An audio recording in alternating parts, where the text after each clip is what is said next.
ଆସନ୍ତୁ ଆଜି ଏକ ବହୁତ ଶକ୍ତିଶାଳୀ ବିଚାର ବିଷୟରେ କଥା ହେବା ଯାହା ଆଧୁନିକ ଦୁନିଆକୁ ଗଢ଼ିଛି। ଏହା ହେଉଛି ସାମ୍ବିଧାନିକତା, ଅର୍ଥାତ୍ କ୍ଷମତାକୁ ଗୋଟିଏ ପଞ୍ଜୁରୀ ଭିତରେ ରଖିବାର କଳା। ହେଲେ ଏଠି ଗୋଟେ ବଡ଼ ପ୍ରଶ୍ନ ଆସୁଛି। ଆମେ ଯଦି ଦେଖିବା, ଦୁନିଆର ଅନେକ ଏକଛତ୍ରବାଦୀ ଦେଶ ପାଖରେ ବି ଗୋଟେ ସୁନ୍ଦର ସମ୍ବିଧାନ ଅଛି, ତାହେଲେ ସେଇଟା ସେମାନଙ୍କୁ ଅଟକାଇପାରେ ନାହିଁ କାହିଁକି? କେବଳ ଗୋଟେ ଦସ୍ତାବିଜ କାହିଁକି ସ୍ୱାଧୀନତାର ଗ୍ୟାରେଣ୍ଟି ଦେଇପାରେ ନାହିଁ? ଏହି ଜଟିଳ ପ୍ରଶ୍ନର ଉତ୍ତର ଖୋଜିବାକୁ ହେଲେ ଆସନ୍ତୁ କିଛି ମୁଖ୍ୟ ବିଷୟ ଉପରେ ନଜର ପକାଇବା। ଆମେ ଦେଖିବା ସମ୍ବିଧାନ ଆଉ ସାମ୍ବିଧାନିକତା ଭିତରେ ଫରକ କ'ଣ, ସୀମିତ ସରକାରର ଧାରଣା କ'ଣ, ଏହି ବିଚାରର ମୂଳ କେଉଁଠି, ଆଉ ଏହାକୁ କାର୍ଯ୍ୟକାରୀ କରିବାର ଆଧୁନିକ ଉପାୟ କ'ଣ। ଶେଷରେ ଆମେ ବୁଝିବା ଏହା କେମିତି କେବଳ ଏକ କାଗଜପତ୍ର ନୁହେଁ, ବରଂ ଏକ ସମ୍ପୂର୍ଣ୍ଣ ସଂସ୍କୃତି। ତେବେ ଚାଲନ୍ତୁ ଆରମ୍ଭରୁ ହିଁ ଆରମ୍ଭ କରିବା। ସମ୍ବିଧାନ ଏବଂ ସାମ୍ବିଧାନିକତା ଭିତରେ ପ୍ରକୃତ ଫରକ କ'ଣ? ଶୁଣିବାକୁ ତ ଏହି ଦୁଇଟା ଶବ୍ଦ ପାଖାପାଖି ଏକାଭଳି ଲାଗେ, କିନ୍ତୁ ଜାଣିଲେ ଆଶ୍ଚର୍ଯ୍ୟ ହେବେ ଏହା ଭିତରେ ଆକାଶ ପାତାଳ ତଫାତ୍ ରହିଛି। ଦେଖନ୍ତୁ, ସମ୍ବିଧାନ ହେଉଛି ସରକାରର ଗୋଟେ ବ୍ଲୁ ପ୍ରିଣ୍ଟ। ଏହା କୁହେ ସରକାରର ଗଠନ କ'ଣ ହେବ, କେଉଁମାନେ କ୍ଷମତାରେ ରହିବେ। କିନ୍ତୁ ସାମ୍ବିଧାନିକତା ହେଉଛି ଏକ ଦର୍ଶନ, ଏକ ବିଶ୍ୱାସ। ଏହା କୁହେ ଯେ ସରକାରୀ କ୍ଷମତାକୁ କିପରି ଆଇନ ଭିତରେ ବାନ୍ଧି ରଖାଯିବ। ସହଜରେ କହିଲେ, ସମ୍ବିଧାନ ଗୋଟେ ମାନଚିତ୍ର ହୋଇପାରେ, କିନ୍ତୁ ସାମ୍ବିଧାନିକତା ହେଉଛି ସେହି ମାନଚିତ୍ରକୁ ଅନୁସରଣ କରିବାର ନିଷ୍ଠା ଆଉ ପ୍ରତିବଦ୍ଧତା। ଆହୁରି ସ୍ପଷ୍ଟ ଭାବେ କହିଲେ, ସାମ୍ବିଧାନିକତା ହେଉଛି ଏକ ଦୃଢ଼ ବିଶ୍ୱାସ ଯେ କୌଣସି ସରକାର ସର୍ବଶକ୍ତିମାନ ନୁହେଁ। ତାର କ୍ଷମତା ଉପରେ ଗୋଟେ ଲକ୍ଷ୍ମଣ ରେଖା ଟଣାଯିବା ଦରକାର, ଆଉ ଏହାର ଏକମାତ୍ର ଉଦ୍ଦେଶ୍ୟ ହେଉଛି ମନ୍ମୁଖୀ ଶାସନକୁ ମନିଚ୍ଛା କାମ କରିବାକୁ ରୋକିବା। ଆଉ ଏହି ଦର୍ଶନରୁ ହିଁ ଜନ୍ମ ନିଏ ଏକ ବହୁତ ଗୁରୁତ୍ୱପୂର୍ଣ୍ଣ ଧାରଣା, ଯାହାକୁ କୁହାଯାଏ ସୀମିତ ସରକାର। ସତ କହିଲେ ଏଇଟା ହିଁ ସ୍ୱାଧୀନତାର ମୂଳମନ୍ତ୍ର। ଏହାକୁ ନା ରାଜନୀତି ବିଜ୍ଞାନରେ ଏକ ବହୁତ ସରଳ କିନ୍ତୁ ଦମଦାର ସୂତ୍ରରେ ବୁଝାଯାଏ। କ୍ଷମତା ସହିତ ଯେତେବେଳେ ସଂଯମ ବା ଅଙ୍କୁଶ ମିଶେ, ସେତେବେଳେ ହିଁ ସାମ୍ବିଧାନିକତା ସୃଷ୍ଟି ହୁଏ। ଯଦି ସେହି ସଂଯମ ନାହିଁ, ତାହେଲେ କ୍ଷମତା ଧୀରେ ଧୀରେ ନିରଙ୍କୁଶ ହୋଇ ଏକଛତ୍ରବାଦ ଆଡ଼କୁ ମୁହାଁଏ। ହେଲେ କ୍ଷମତା ଉପରେ ଏମିତି ଅଙ୍କୁଶ ଲଗେଇବାର ଆଇଡିଆଟା ଆସିଲା କୋଉଠୁ? ତେବେ ଚାଲନ୍ତୁ ଟିକେ ଇତିହାସର ପୃଷ୍ଠା ଓଲଟେଇବା। କାରଣ ଏହି ବିଚାର କୌଣସି ଗୋଟିଏ ଦିନରେ ଜନ୍ମ ନେଇନି, ଏହା ଇତିହାସର ସଂଘର୍ଷରୁ ହିଁ ବାହାରିଛି। ଏହି ଯେଉଁ ବିଚାର ଅଛି, ଏଇଟା କିଛି ଗୋଟେ ରାତିରେ ତିଆରି ହେଇନାହିଁ।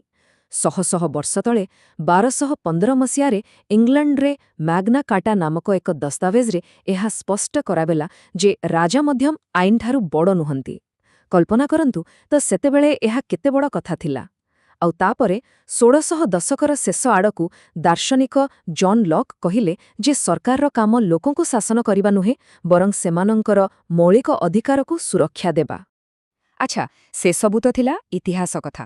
ଏବେ ପ୍ରଶ୍ନ ଆସୁଛି, ଆଜିର ଦୁନିଆରେ ଏହି ବିଚାରକୁ କେମିତି କାମରେ ଲଗାଯାଉଛି? ଏଥିପାଇଁ ଆମ ପାଖରେ କିଛି ଆଧୁନିକ ସାମ୍ବିଧାନିକ ଉପକରଣ ବା ଟୁଲ୍ସ ଅଛି, ଯାହା ସରକାରୀ କ୍ଷମତା ଉପରେ ଲଗାମ ଲଗାଇଥାଏ। ଚାଲନ୍ତୁ ଦେଖିବା କିଛି ମୁଖ୍ୟ ଉପାଦାନ। ପ୍ରଥମେ ଆସୁଛି ଆଇନର ଶାସନ, ମାନେ ସମସ୍ତେ ଆଇନ ଆଗରେ ସମାନ। ଦ୍ୱିତୀୟରେ କ୍ଷମତାର ପୃଥକୀକରଣ, ଅର୍ଥାତ୍ କ୍ଷମତାକୁ ବିଧାୟିକା, କାର୍ଯ୍ୟପାଳିକା ଓ ନ୍ୟାୟପାଳିକା ଭିତରେ ବାଣ୍ଟିଦେବା, ଯେମିତି କେହି ଜଣେ ସବୁଠୁ ଶକ୍ତିଶାଳୀ ନ ହୋଇଯାଉ। ତୃତୀୟରେ ନ୍ୟାୟିକ ସମୀକ୍ଷା, ଯେଉଁଥିରେ ଅଦାଲତ ସରକାରଙ୍କ ଆଇନକୁ ଯାଞ୍ଚ କରିପାରିବେ। ଏହାଛଡ଼ା ମୌଳିକ ଅଧିକାର ଆଉ ନିର୍ବାଚନ ମାଧ୍ୟମରେ ଉତ୍ତରଦାୟିତ୍ୱ ବି ରହିଛି।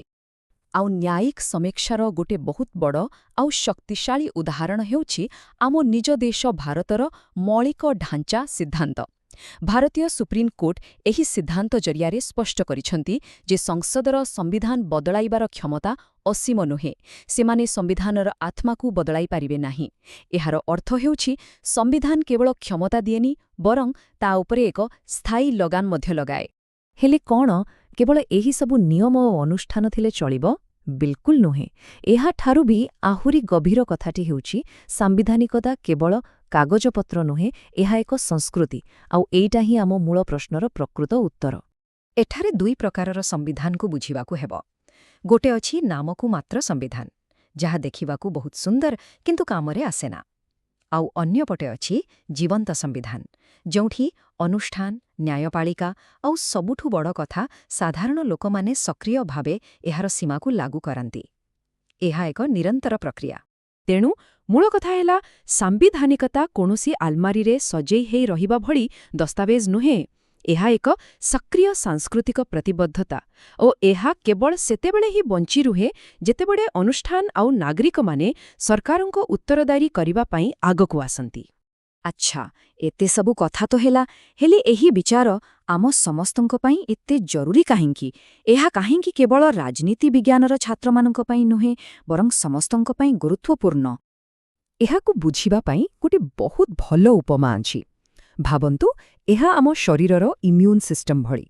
ଯେମିତି ଆମ ଇମ୍ୟୁନ୍ ସିଷ୍ଟମ ବାହାର ରୋଗରୁ ଆମକୁ ବଞ୍ଚାଏ, ଠିକ୍ ସେମିତି ସାମ୍ବିଧାନିକତା ରାଜନୈତିକ ବ୍ୟବସ୍ଥା ଭିତରେ ଏକ ପ୍ରତିରକ୍ଷା ପ୍ରଣାଳୀ ଭଳି କାମ କରେ, ଯାହା କ୍ଷମତାର କେନ୍ଦ୍ରୀକରଣକୁ ଧୀମା କରିଦିଏ ଏବଂ ବିପଦପୂର୍ଣ୍ଣ ହେବାରୁ ରୋକେ।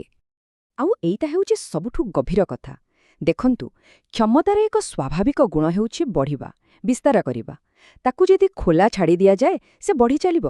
ସାମ୍ବିଧାନିକତା ହେଉଛି କ୍ଷମତାର ଏହି ସ୍ୱାଭାବିକ ପ୍ରବୃତ୍ତିକୁ ନିୟନ୍ତ୍ରଣ କରିବା ପାଇଁ ମଣିଷ ସଭ୍ୟତାର ଏକ ଚମତ୍କାର କୌଶଳ, ଏକ ସିଭିଲାଇଜେସନାଲ ଟେକ୍ନିକ୍। ତେବେ ଶେଷରେ ଏହି ପ୍ରଶ୍ନ ଉପରେ ଚିନ୍ତା କରିବା ଜରୁରୀ।